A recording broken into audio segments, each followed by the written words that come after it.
At least 10 people are dead as mass protests continue in Sudan. The country's health ministry says more than 180 people are injured, some from gunshot wounds. Tens of thousands of people lined the streets Sunday demanding the end of military rule, despite a heavy presence of armed security forces. 3 bodies with bullet wounds were discovered on Monday, according to Al Jazeera. Security forces closed off roads to deter protesters and used tear gas on large crowds.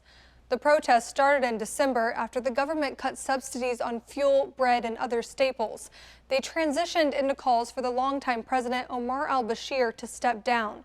In April, al-Bashir was ousted in a military coup, and the Sudanese army took control of the government.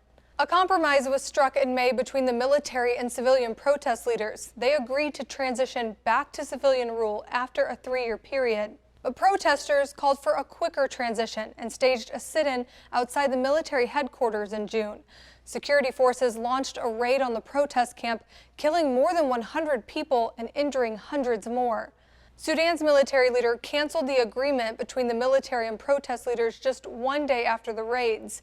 He called for snap elections to be held within 9 months, but protesters argue the offer may be a ruse to keep the military in power.